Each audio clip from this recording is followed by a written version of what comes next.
Bastet at night, the moonlit guardian, nightfall in the house of the goddess. When night falls over Egypt, Bastet wakes. In the heat of day, the world belonged to sunlight and noise, to the hiss of the sistrum, to temple courtyards alive with dancers, to the bright laughter of festivals. But when the last streaks of gold slipped behind the desert horizon, a different realm emerged, one woven from shadow, softness, and breath. Imagine a warm Egyptian night, the air still humming from the day, palm leaves whispering in the faintest breeze, a dog barking from a distant courtyard, lamps flicker in narrow alleyways. Their light spills across mud brick walls in trembling gold, and above it all, cats move like living shadows, gliding along rooftops, slipping through quiet streets, settling in doorways as if they have been keeping watch for centuries. We have walked with Bastet through many of her faces, the guardian of thresholds, the hearth protectress, the solar sister, the temple cat's living spirit, the bringer of joy and music. But the night is her oldest sanctuary, the place where her gentleness holds the most power, the place where she becomes not just a goddess, but a guardian of the unseen. If the sistrum is the bright voice of the day, then the night belongs to silence, to dreams, to the quiet shifting of a cat settling beside a sleeping child. This episode is the story of Bastet, the night guardian, the dream walker, the protector against spirits and shadows, the soft flame that warms the darkness without burning it away. Oil lamps gutter, children curl beneath linen blankets, and in every doorway lies a cat, its golden eyes half-lidded, but never fully asleep. Walk softly now.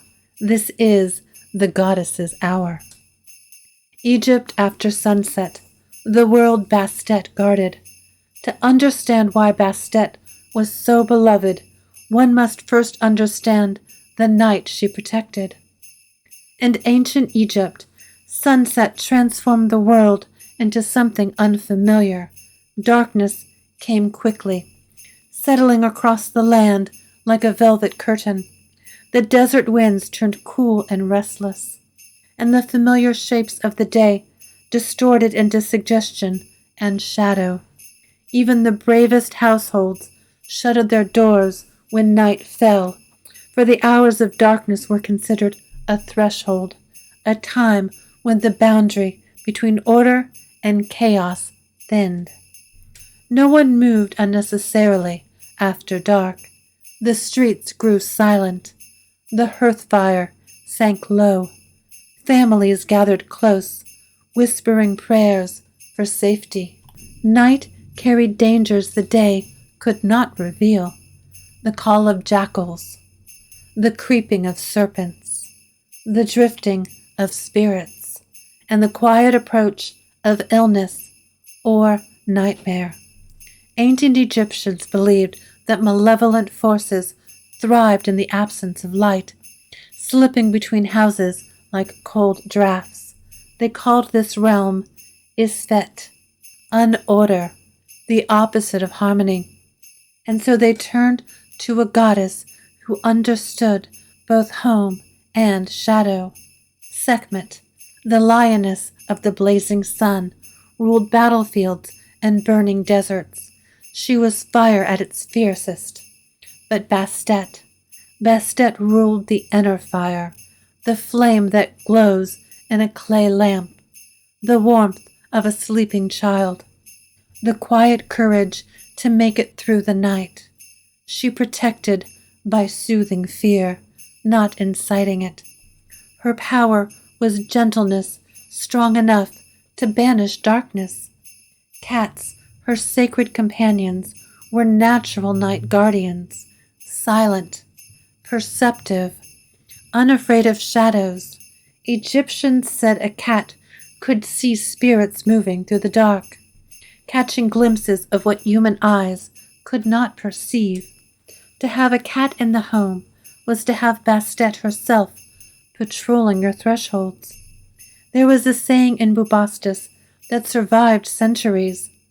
Night belonged to Bastet because night belonged to the heart, and a heart is never more vulnerable or more open to the divine than in the quiet hours after sunset.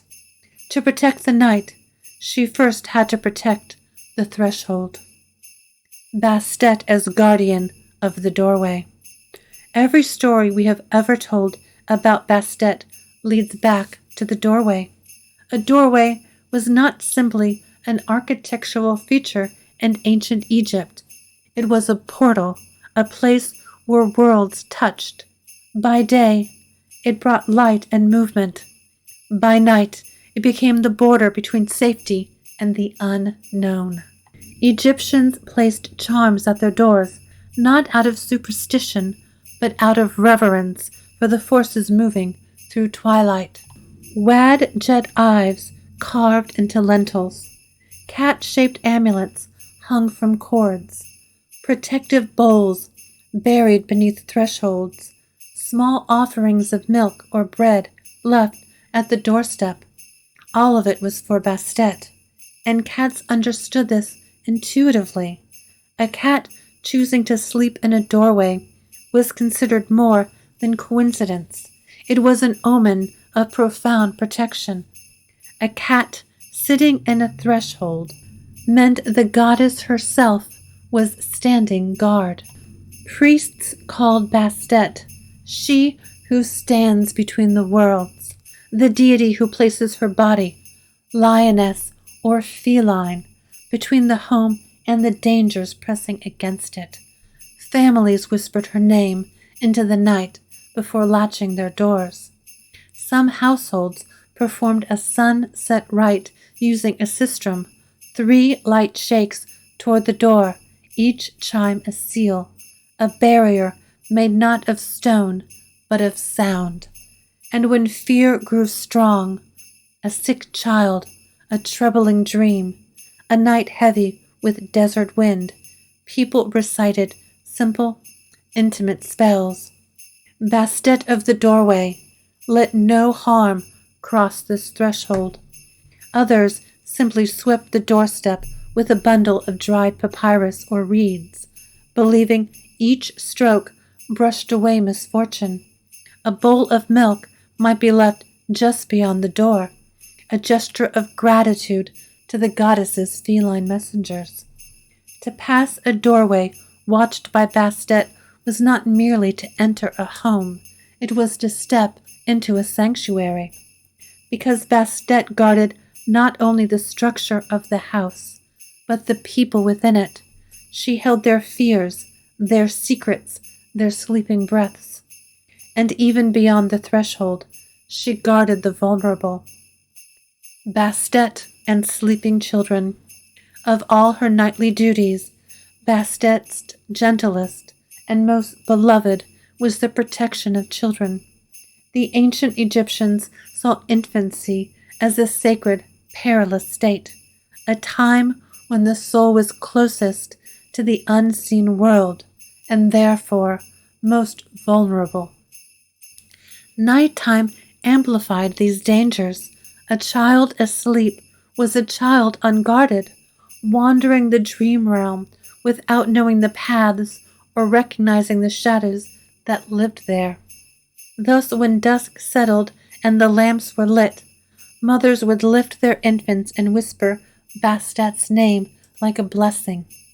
Mistress of the hearth, watch over this little one.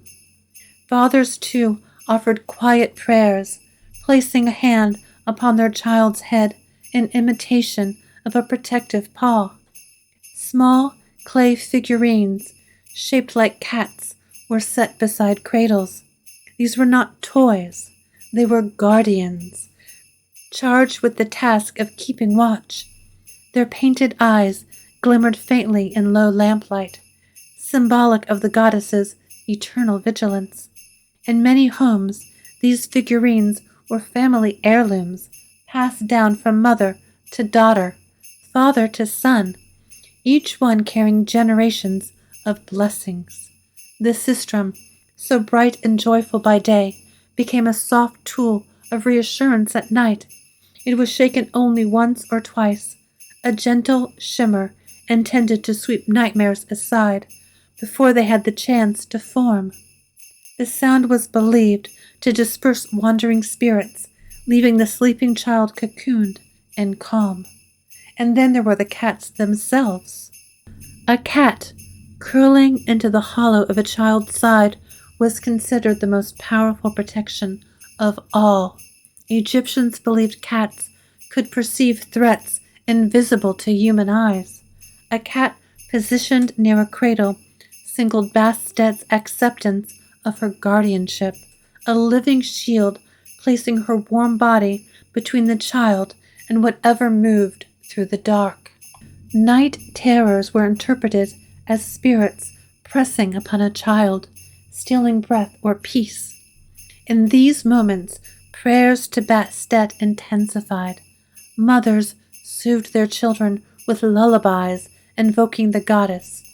Promises that Bastet's soft paws would keep bad dreams away, that her bright eyes would chase away the shadows. She was the goddess who kept small hearts steady, the elders said, and because mothers entrusted their children to her, Bastet's reputation as a night goddess deepened. She became the deity who stood at the edge of sleep and defended not only the body, but the fragile, dreaming soul within it. But children were not the only dreamers she guarded. Bastet as mistress of dreams. To the ancient Egyptians, dreams were not random flickers of the mind. They were journeys. When the body slept, the soul loosened, drifting into the hidden landscapes of the unseen world. Some dreams healed, some warned, some dazzled with imagery meant to guide the dreamer toward deeper truths, and some could harm if encountered unguarded. This is the realm where Bastet walked most gracefully. She was invoked as a dream guide, a dream walker, a gentle guardian who could follow the sleeper into places where even priests hesitated to tread. In temple inscriptions, she is described as she who walks in the chambers of the mind, a goddess as fluent in dreams as she was in daylight rituals. Dreams of cats were considered especially sacred. If a cat appeared in a dream, brushing against the dreamer's leg, sitting upon a threshold, or simply watching with luminous eyes, it was taken as a visitation from Bastet herself. Some dreams foretold protection, healing, or the resolving of an inner conflict that had long troubled the heart. She appeared not only as a cat, but also as a woman or lioness. As a woman, she brought comfort. As a lioness, she brought clarity and courage.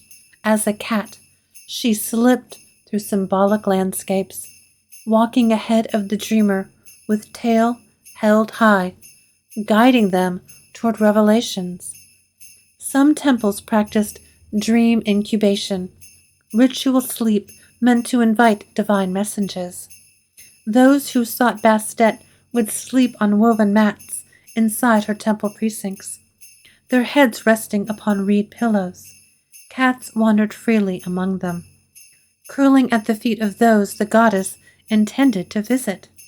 Priests interpreted these dreams at sunrise, helping worshippers understand which symbols were warnings, which were gifts, and which were glimpses of truth. Bastet's influence in dreams extended beyond guidance. She protected the boundaries of the dream world itself. Ancient texts speak of Bastet closing doors within the mind that should remain locked, shielding vulnerable thoughts, soothing fears, and preventing nightmares from taking deeper root. Imagine a moonlit bedroom, quiet except for the soft breath of sleep, the faint flutter of linen curtains. A cat sits by the foot of the bed, eyes half open, alert to movements no human could perceive, and somewhere in the drifting shapes of a dreamscape, Bastet walks beside the sleeper, ensuring their passage remains gentle and safe. She walked inside the mind as easily as she walked through her temple. But she was not only a dream bringer, she was also a dream defender. Night spirits, demons, and the dark. Night in ancient Egypt was alive with forces the daylight kept at bay. The darkness was not empty, it was inhabited, filled with spirits, shadows, and unseen creatures that drifted through the world of the living when the sun dipped below the horizon. Egyptians feared certain night spirits known collectively as Aku shadows. Among them were the face stealers, spirits believed to press upon sleeping people, distorting their dreams into nightmares and leaving them breathless. Akati, flickering shapes that clung to corners, feeding on fear and whispering confusion into the mind. The lingerers, shadowy presences thought to bring sudden illness or restlessness in the night. These beings could not be fought with weapons or fire. They were subtle, soft, creeping, and therefore required a protector equally adept at moving in silence. Enter Bastet. She was not the goddess who roared away demons, as Sekhmet might. She was the goddess who restrained them, soothed them, or banished them through presence alone. Priests called her the silent flame, a light that did not blind or burn, but illuminated the dark enough to dissolve harmful shadows. Cat behavior played a crucial role in interpreting danger. If a cat stared intensely at an empty doorway, Egyptians believed it was watching a spirit try to cross.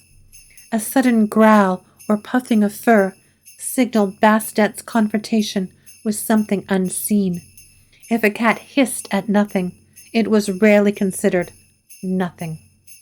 Myths tell of Bastet chasing a great serpent through a dream to save a sleeping priestess, of her closing the mouth of a demon that fed upon children's nightmares, of her curling around the head of a traveler and driving away a fever spirit with a single cold stare. Her battles were silent, fought not with violence, but with sovereignty. Darkness could not swallow what belonged to her. Not all battles roar, the elders said. Some battles are won in silence. And so, when fear pressed too close, when sickness threatened, when dreams became turbulent, her people turned to night offerings, small acts meant to call Bastet into the home, to remind the shadows whom the night truly belonged to. Night offerings and moon rituals. As evening curled itself around the homes of ancient Egypt, devotion shifted from the bright rituals of day into a more intimate, shadow-soft tenderness. Night offerings to Bastet were fundamentally acts of trust, quiet confessions left at the edge of dreams. Before families went to sleep, they placed small bowls of milk or water on household altars, believing these simple gifts nourished not only the cats who passed through the home, but the goddess herself. A crust of bread, a smear of honey, a sprig of fresh flowers laid gently beside a cat figurine. These offerings formed a language of gratitude spoken without sound. Incense was especially beloved in evening rites. Myrrh burned with slow, golden smoke, rising like soft prayers into the darkened rafters. The aroma was said to soothe the restless spirits that drifted near windows and thresholds. As the curls of fragrance dissolved into the night, families murmured blessings for safety, health, and peaceful dreams. Women often sought the moon's gaze during these hours. Standing in quiet courtyards or upon flat rooftops, they lifted their faces toward the pale arc above and asked Bastet for fertility, for protection of their children, or simply for serenity within their hearts. The crescent moon, sharp, elegant, feline, was seen as the goddess's own eye, watching and blessing from the heavens. Men, too, whispered prayers under the moonlight, requests for safe travel, for strength against illness, for guidance in the challenges that awaited them at dawn. Those who worked late into the night, bakers, guards, healers, offered thanks for Bastet's companionship and the long hours when the world grew quiet. And always, in these night rituals, the cats moved among them, weaving between ankles, curling beside altars, blinking slowly in the glow of oil lamps. They served as living conduits for the goddess's presence. When a cat paused beside an offering or brushed against a worshipper's leg, it was believed Bastet herself had acknowledged the prayer. In the hush of night, devotion felt closest to dreaming. The boundary between the seen and unseen thinned like silk. To offer something to the goddess at this hour was to place one's fear and hope alike into her gentle, watchful hands. Bastet's night role was more than protection. It was transformation. Shadow work, emotional healing in the night. Night has always been the hour when truths rise to the surface. In ancient Egypt, it was believed that after sundown, the emotional self became porous. Memories stirred. Sorrows returned. The mind wandered through the recesses of the heart, touching rooms it avoided during the brightness of day. This was not considered a weakness. It was considered a sacred unveiling, and it was Bastet who guided people through it. She was the goddess of emotional truths whispered in the dark. When someone lay awake, wrestling with grief or fear, Egyptians said that Bastet sat at the edge of her bed, her tail curled around her paws, offering quiet companionship. She was not a deity who demanded offerings before she gave comfort. She was the goddess who arrived precisely because a heart needed tending. Loneliness, longing, heartbreak, these human experiences were understood not simply as wounds, but as shadows that carried messages. Bastet helped her followers listen to those messages without being overwhelmed. If Sekhmet revealed survival through fire, Bastet revealed healing through softness. Many prayed to her not merely for safety, but for the courage to face the emotions that surfaced only at night. She was invoked to ease the ache of missing the dead, to soothe fears of abandonment, to calm anxieties about the future. Dreams guided by her often brought clarity, a symbolic cat leading the dreamer out of a labyrinth, or curling upon a painful memory to soften its sting. Cats wandering the rooftops were seen as symbols of the soul's own searching. Their quiet, graceful movements mirrored the inner landscape, the way the heart prowled through old stories, seeking meaning. A cat, stopping suddenly to listen to the wind, was said to mimic Bastet listening to the dreamer's unspoken thoughts. She teaches that shadows are not enemies, the elders said. They are messages. In modern terms, Bastet governed what we might call shadow work, the deep emotional processing that rises when the world grows still. She turned sorrow into wisdom, fear into self-awareness, longing into compassion, and all her night forms led to one truth. Cats as night guardians. Throughout Egypt, whether in bustling cities or quiet farming villages, the night belonged to cats. They patrolled courtyards, rooftops, and alleyways with fluid confidence. Their paws whisper quiet against mud, brick, and stone. To the Egyptians, these nocturnal wanderings were not simply animal behavior. They were divine assignments. A cat perched on a rooftop was the sentinel watching over the home below. A cat seated in a courtyard, tail curled neatly around its paws, was a guardian at attention. The way their eyes reflected moonlight made them appear almost luminous, lamps of the goddess, as poets called them. Families often slept more soundly when a cat chose to rest beside them. It was said that a cat lying on someone's chest during sleep helped weigh down their breath and steady their dreams. Nightmares could not pass through the warm, grounding presence of a feline companion. Cats were particularly honored for returning at dawn. After their silent night patrols, they often slipped back into homes, curling into beds or hearth spaces just as the sun crested the horizon.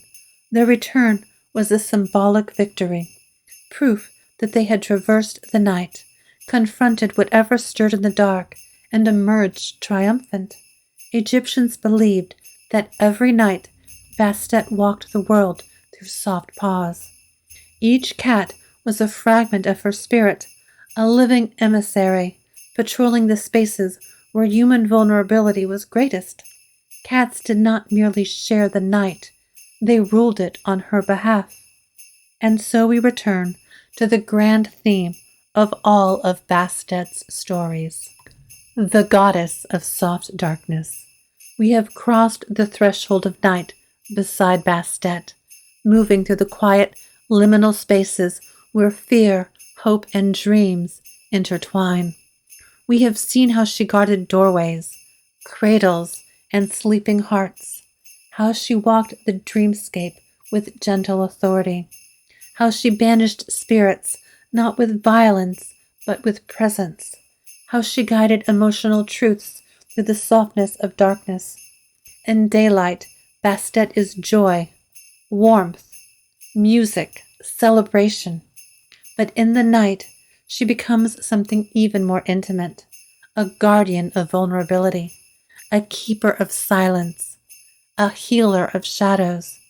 This duality, sunlight laughter and moonlit tenderness, is the essence of her magic. She is never absent. She shifts. She adapts. She draws nearer when the world grows dim and the heart grows exposed. And so, dear listener, may your nights be wrapped in her gentle watch. May your dreams be safe. May your thoughts move softly. May your quiet presence settle beside you, warm and reassuring. And may you feel, in the smallest sounds and the stillest hours, the goddess who keeps the darkness kind. Until next time, where moonlight pools and a cat settles at your feet, the goddess watches.